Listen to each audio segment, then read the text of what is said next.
આજે વિશ્વ યોગા દિવસ છે, તો આપ આજે શું કાર્યક્રમ કરી રહ્યા છો?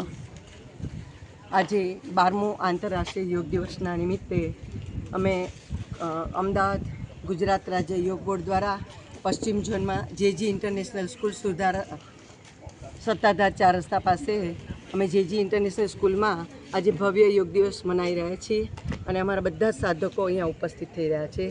આજે અમે પૂરો જે વિશ્વ યોગ દિવસનો પ્રોટોકોલ છે અમે પૂરો આજ પ્રોટોકોલ કરી અને એક જનજાગૃતિ અભિયાન કરીશું કે દરેક વ્યક્તિ યોગ કરે, સ્વસ્થ રહે. માન્ય આપણા વડાપ્રધાન શ્રી પણ નિયમિત યોગ કરે છે, તો એમનાથી પણ આપણે પ્રેરણા લેવાની ખૂબ જરૂર છે કે આપણે પણ નિયમિત યોગ કરીએ, આપણે આપણા ભારતને સ્વસ્થ અને સમૃદ્ધ બનાવીએ. વિજયભાઈ, તમે શું કહેવા માંગો છો? 12મા વિશ્વ આંતરરાષ્ટ્રીય યોગનું આપના યશસ્વી વડાપ્રધાન મોદી સાહેબે એમની 2014ની કારકિર્દીથી જે શરૂઆત કરી 2019માં વિશ્વને યોગ શું છે એ શીખવાડ્યું અને એના કારણે અબજોની સંખ્યામાં જુદા જુદા 140 કન્ટ્રી યોગા કરી રહ્યા છે અને આ યોગાથી આપણું શરીર સ્વાસ્થ્ય સરસ રહે અને એમાં અમારું ગુજરાત યોગ બોર્ડ સૌથી અગ્રીમ રહ્યું છે. એ માટે અમારા ચેરમેન સાહેબનો તેમજ એમની આખી ટીમનો ખૂબ ખૂબ અભિનંદન સાથે અમે હાર્દિક શુભેચ્છાઓ પાઠવીએ છીએ. ધન્યવાદ. દિવસ એ આપણા ભારતીય સંસ્કૃતિ પ્રમાણે એ વિશિષ્ટ દિવસ છે અને આ દિવસે સૌની તંદુરસ્તી સારી રહે. આમ તો ધાર્મિક રીતે પણ જોઈએ તો ભગવદ્ ગીતામાં લખ્યું છે એ પ્રમાણે ભક્તિ યોગ છે, કર્મયોગ છે, એમ આ પણ શારીરિક યોગ છે અને એનાથી મન તંદુરસ્ત રહેશે તો ડેફિનેટલી દરેક માણસ સ્વસ્થ રહેશે અને આપણા વડાપ્રધાનશ્રીએ જે વાત કરી છે એને આપણે ખરેખર સમજી વિચારીને આગળ વધારવી જોઈએ. આભાર.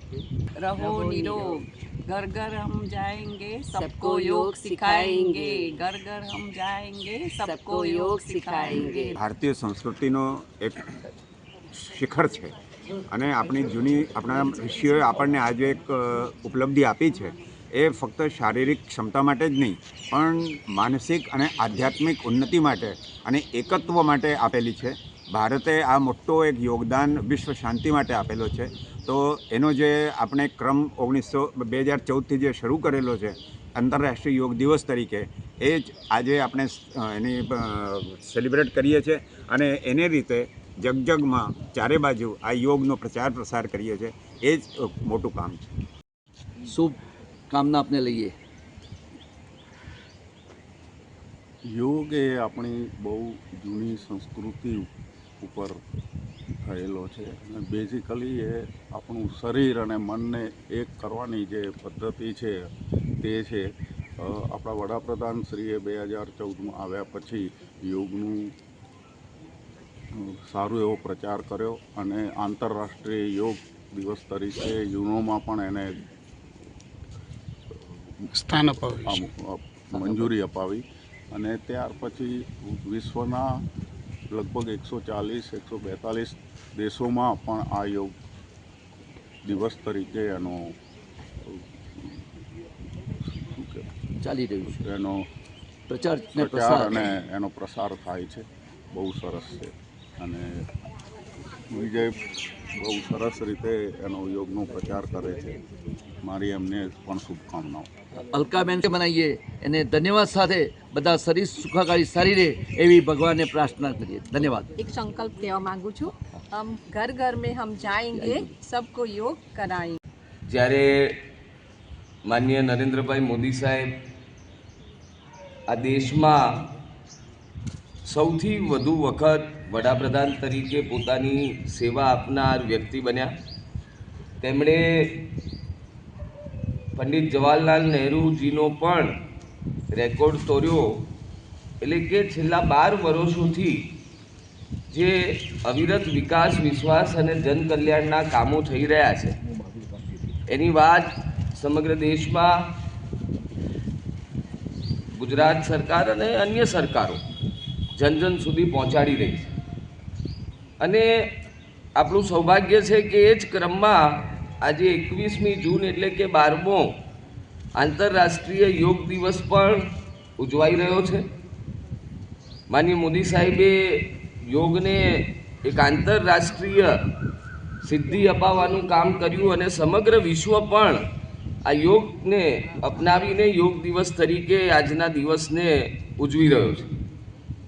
યોગથી આપણે રોગ મિટાવી શકીએ છીએ. આપણે જોયું કે જે પ્રમાણેના સૂત્રો બોલાવવામાં આવી રહ્યા હતા અને આપ તો સતત યોગ કરનાર સૌ કાર્યકર્તાઓ છો એટલે કે મારે તો વધારે કહેવું નથી, પરંતુ મોદી સાહેબે યોગને એક અલગ સ્તર પર લઈ જવા માટેનું કામ કર્યું છે ત્યારે, અને એમાં પણ આપણા ગુજરાત રાજ્ય યોગ મંડળના પ્રમુખ શિષપાલજી સતત 3જી વખત એ ચેરમેન તરીકે એમની સેવાઓ આપી રહ્યા છે કે એમની કાર્યદક્ષતાને પણ ગુજરાત સરકારે ખૂબ સારી રીતે પ્રોત્સાહિત કરી છે.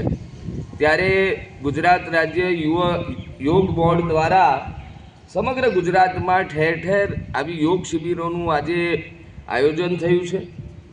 એ જ ક્રમમાં આપણા લોકપ્રિય સાંસદ આદરણીય અમિતભાઈ શાહ સાહેબ તેઓ પણ આજે પ્રહલાદનગર ખાતે યોગ કરી રહ્યા છે. આપણા માનનીય મુખ્યમંત્રી શ્રી ભૂપેન્દ્રભાઈ પટેલ સાહેબ અને નાયબ મુખ્યમંત્રી શ્રી હર્ષભાઈ સંઘવી સાહેબ પણ માણસા ખાતે યોગ કરી રહ્યા છે. એમ સમગ્ર ગુજરાતમાં અલગ અલગ જગ્યાએ વિશિષ્ટ મહાનુભાવોની હાજરીમાં આજે આ યોગ દિવસની ઉજવણી કરીને યોગને મહત્ત્વ આપવાનું કામ આજે થઈ રહ્યું છે. ત્યારે હું વિજયભાઈ, અલકાબેન અને સમગ્ર ટીમને હૃદયપૂર્વકના અભિનંદન આપું છું. અને આપ સૌને પણ આજના દિવસ પૂરતું નહીં પરંતુ વર્ષના 365 દિવસ આપ સતત આ પ્રકારનો યોગ કરતા રહો અને નિરોગી રહો એવી શુભેચ્છાઓ પાઠવું છું. આપણે પ્રોટોકોલ પ્રમાણે એક જ મિનિટ મહેમાનોનું સ્વાગત કરીએ છીએ. મહેમાનોને અમુક સમય બીજી જગ્યાએ જવાનું છે એટલે 10-15 મિનિટ આપણી પાસે રહેશે, પછી એમને આપણે વિદાય આપીશું અને પ્રોટોકોલ પ્રમાણે આપણા યોગ ચાલુ રહેશે. હું મોટી છે હું વિનંતી કરું કે તેજલબેન પટેલ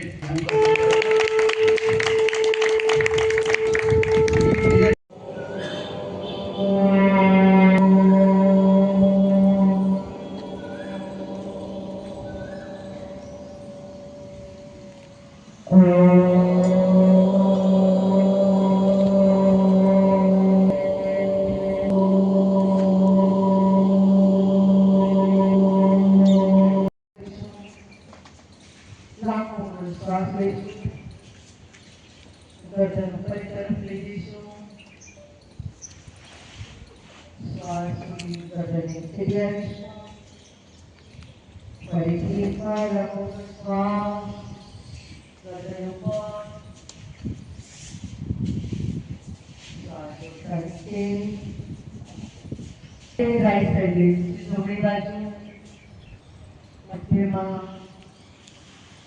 ફરીથી લાંબો શ્વાસ લઈશું, શ્વાસને બહાર છોડી દઈશું, લાંબો શ્વાસ લઈશું. થોડી વાર પડે તો આપણે ખ્યાલ ના આવે. જેમ કે તમે જોયું આજે 12મો વિશ્વ યોગ દિવસ છે અને આપણે પોતે બી જાણીએ છીએ કે આપણે યોગ કરીશું તો સ્વસ્થ રહીશું. અને આપણે આનાથી પહેલાં આપણે બાબા રામદેવને આપણે જોતા હતા કે એ યોગ કરે છે અને એના પછી નરેન્દ્ર મોદી સાહેબ આપણા જે પ્રધાનમંત્રી છે એમને ખૂબ જ સુંદર રીતે એનું પ્રચાર પ્રસાર કર્યો અને અત્યારના 140 દેશોમાં યોગ તો લોકો આજના દિવસે કરે છે. તે સિવાય લોકો સર્ટિફિકેટ લઈને અને વિદેશોમાં પણ યોગ કરાવે છે. અત્યારના હમણાં થોડા દિવસ પહેલાં અમદાવાદમાં યોગનું એક શિબિરનું પણ બહુ મોટું ઇન્ટરનેશનલ આયોજન થયું હતું અને એમાં વિભિન્ન દેશોથી લોકો આવ્યા હતા. અને આજ જે યોગ દિવસ છે એ મહાન દિવસ છે અને આજના દિવસે આજે તો રવિવારનો દિવસ હોવાથી લોકો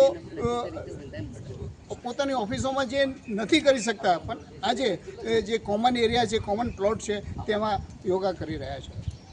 કેમેરામેન અંકિત પ્રજાપતિ સાથે અમદાવાદથી અલ્પેશ શાહ.